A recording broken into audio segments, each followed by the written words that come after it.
be on one-dimensional kinematics. Later we'll move on to two-dimensional kinematics, but this is the introductory lesson and it'll be the first in a series. What we're focusing on in this is recalling and differentiating between the various kinematic measurements.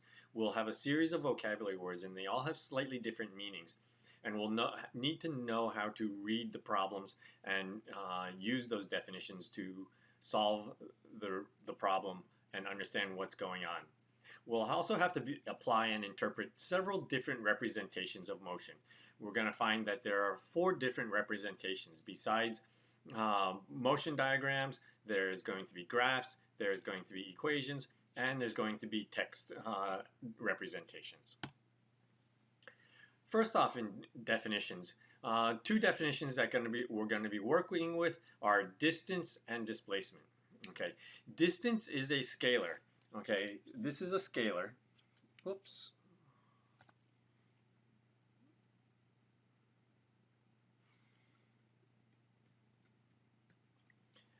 Distance is a scalar and it represents the total distance traveled. This is not straight line distance from start to finish. It's basically how many meters or kilometers or centimeters have you actually moved. Okay, so if you move forward 1 meter and then back to where you started another meter, your total distance is going to be 2 meters. Displacement, on the other hand, is the straight line distance. This is a vector, okay, measured from where you start to where you finish. So your displacement in the example I gave, where you moved forward 1 meter and then back another meter, your displacement in that case is 0 meters. Okay. A couple of adjectives that we're going to be using. We have the adjective instantaneous, which represents at a single point in time. And average is going to be the average distance, average velocity, average acceleration measured over a time period. Okay, instantaneous and average are slightly different terms, and they may have the same number. More likely, they'll have different values. So the instantaneous value will be different at different points in time during the time period, whereas the average is exactly what it means. It's the average, so we're going to assume it's a constant average velocity, for instance. 2 words that we have here are speed and velocity. Speed is a scalar. Your average speed is going to be the total distance traveled over the time. So it takes into account how far have you moved, the total distance. Instantaneous speed is going to be your speed at that given point in time. Okay, you're going 55 miles per hour or 10 meters per second. The instantaneous speed is effectively the magnitude of your velocity. Although it can be negative, it's usually a negative speed simply indicates that you're moving in the negative direction. Since we're limited to one-dimensional at this point, it's forward is positive, backwards is negative, or any other terms that mean one direction and the complete opposite, left and right, east and west, north and south, up and down. Okay, one of those would be positive, the other would be negative. Velocity, on the other hand, is the vector form of speed. So remember, this is going to have magnitude and direction. Okay, your average velocity is going to be displacement over time. So yes, you could have moved a lot of distance, okay, ran all the way around the track, 1 full lap, but your displacement is going to be 0, and therefore your average velocity is going to be 0. Instantaneous velocity, however, is not going to be 0 most of the time. Your instantaneous velocity is your velocity at a specific point in time. Okay, so this is going to be equivalent when we look at graphs. Okay, it's equivalent to the slope at that specific point in time of the position time graph. Another way of thinking of velocity is how quickly is your position changing. It's the rate of change of your position. We'll use a description, delta x, and it has a little arrow above the x indicating that this is the vector form of position or displacement. Over delta t, time is a scalar, so it doesn't have an arrow. So what is that delta symbol? Okay, those delta symbols, basically anytime you see the delta, it basically means your final position or final time, final whatever. Final position in this case minus your initial position. The delta is always going to be final minus initial. So delta x over delta t is going to be your final position minus your initial position divided by how much time it took, or final time minus initial time. Okay. As long as we're staying in the one-dimensional realm, we don't really need the angles, okay? We're going to give a direction in terms of words, those forward, backwards, left, right type of words. The last definition that we're going to encounter is acceleration. Now, acceleration is a vector, and it represents how quickly is your velocity changing, okay? The rate of change of your velocity. Again, in delta form, delta v, vector, over delta t, or v final minus v initial, over t final minus t initial.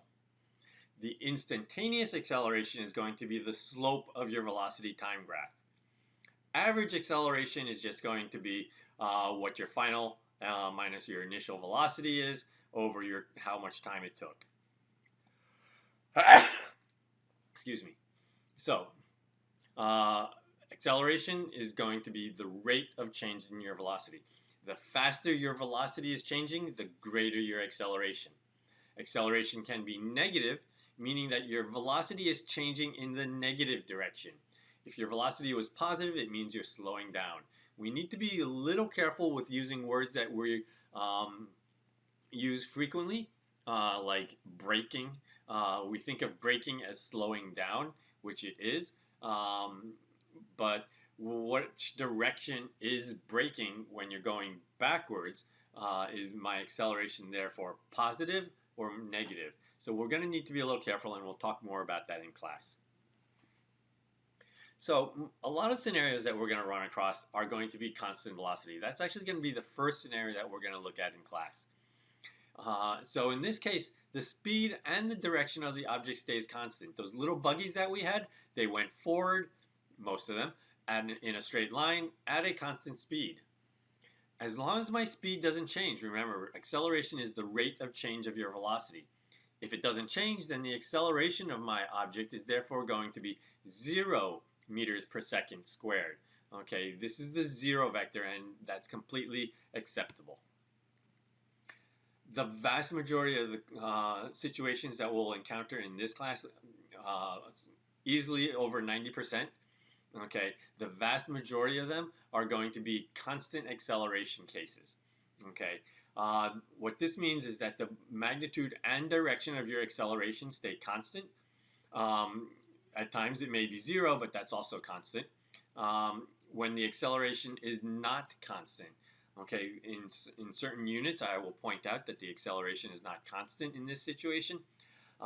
So when that acceleration is not constant, I cannot use the equations that I'm going to talk about later in this slide. Those equations are no longer valid. So the first of the 4 representations are motion representations. This is a very common representation that we'll see, and it's the one that students understand the best.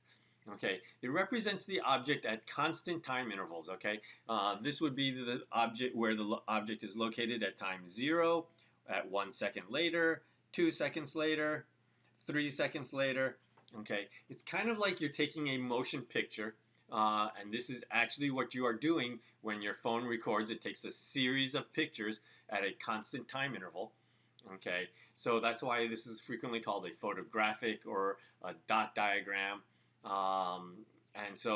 But these dot diagrams also tell you, you can interpret them to indicate whether this object is moving at a constant velocity, or am I accelerating or in the positive direction and accelerating in the negative direction. Okay, if the dots are have a constant spacing, that means the change in position is constant every time interval, or effectively your velocity is constant velocity. Okay, the direction of travel is also going to be important. Not all of the dot diagrams are going to be left to right. Okay, so look for that information just in case it's moving from right to left. For instance, the last one, okay, my acceleration is to the left, but the movement from the dot to the succeeding dot to the succeeding dot, that's still left to right. The second representation that we're going to be working with are the fact that motion can be represented as graphs.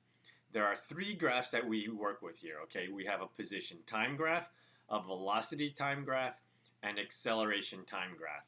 We really only graph the magnitudes. Direction is not going to be indicated, but remember, as long as it's one-dimensional, positive will be forward, negative will be backwards, or any set of opposite words. And what we're going to look for in these graphs is the shape, okay? Because the shape of the graph and the slope of the graph, in the case of the position graph shown here, it's a curve, so we don't talk about slope, okay? But if I look at a very small line segment, okay, I can kind of estimate what the slope of that line segment at that point happens to be. Okay, but I can do that by drawing a tangent line to the curve and measuring the slope of that line. Okay, so looking at a position time graph, okay, if the position time graph happens to be linear, okay, then your position is changing at a constant amount each time interval. Okay, so delta x over delta t is a constant, okay, because the slope is a constant and that's the same thing. Okay, so this is a straight position time graph, indicates that this is going to be a constant velocity scenario. Okay, if the position time graph, however, is parabolic, whether it's parabolic upwards or downwards, doesn't really matter. Okay, this kind of graph tells you that there is acceleration in this situation and my velocity is changing over time. Okay, because my slope is constantly changing. Okay, so in this case, the slope of my curve here is going to be different from the slope here, which is different from the slope there. And that slope corresponds to velocity. Okay? So a velocity time graph, okay, a velocity time graph that we will be looking at will usually be linear, whether it's a horizontal line or an angled line. Okay, if it's an angled line like this, it implies that you have a constant acceleration. And again, the slope of your velocity time graph, change in velocity over change in time, or rise over run, that corresponds to acceleration. Okay, so in this case, my line has a positive slope, so my acceleration is a positive value. Okay, at times you may see a velocity time graph with a negative slope, indicating a negative acceleration, or you'll even see a horizontal line, okay, indicating that your acceleration is 0 because the slope of that line is 0. The last thing you'll see is acceleration time graphs. Our acceleration time graphs will be a series of horizontal lines, okay, because we'll primarily be looking at situations where your acceleration is constant. Okay, it may be line segments, but it'll still be constant. Okay, so my acceleration time graph is just going to be a series of horizontal lines, just like this scenario down here. Okay, the other two graphs, if you check the axes, are not acceleration. Okay, they're a position time graph or a velocity time graph. Okay, so this brings me to the equations. There are 4 kinematic equations that we're going to be working with. Okay, and these are the 4. The subscripts are stand for the F is the final, I is the initial, A is acceleration, T is time, and D is change in position. Okay, really, I should have a delta change in position here. Okay, I will have another lecture on these equations, but so I'm just introducing them to you here. Okay, we have 4 kinematic equations. The first one is your final velocity is equal to your initial velocity plus acceleration times time. The second one is your change in position is going to equal your initial velocity times time plus 1/2 acceleration t squared. Okay, don't forget this square. A lot of times I see people making math mistakes by leaving it out. Okay, the third equation is that your final velocity squared is equal to your initial velocity squared plus 2 times acceleration times the change in position. Okay, and the last one is that your change in position is equal to your final velocity plus your initial velocity divided by 2, okay, times t. This actually corresponds to average velocity. And remember, all of these require that acceleration is constant.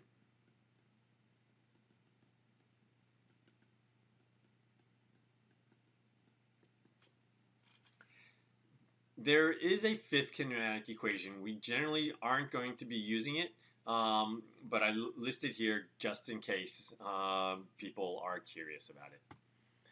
Okay, and there are also 5 kinematic variables. Okay, we have our position, or actually change in position. How letters that we'll use there are frequently D for displacement, X if we're talking solely about the x-axis, Y if we're talking solely about the y-axis. We'll have an initial velocity and final velocity that we saw in the equations. Acceleration, I don't have an final acceleration and initial acceleration because it's the same number. Remember, my acceleration must be constant. And then time, okay, it's really change in time. It's basically t final minus t initial all in one. Okay, so these are the 5 equations and the 5 variables put in table form. Okay, notice that the column heading for the right column is missing kinematic variable. Okay, so if I look at the equation to the left, I have v final, v initial, acceleration, and time. I'm missing the displacement one. Okay, and the reason I listed in this table this way is because it is that missing variable that's going to give us a hint as to which one of these equations do I use. Okay, and we will definitely do more work using these equations. First off, we'll focus on the representations, and then we'll move on to the equations. Thank you.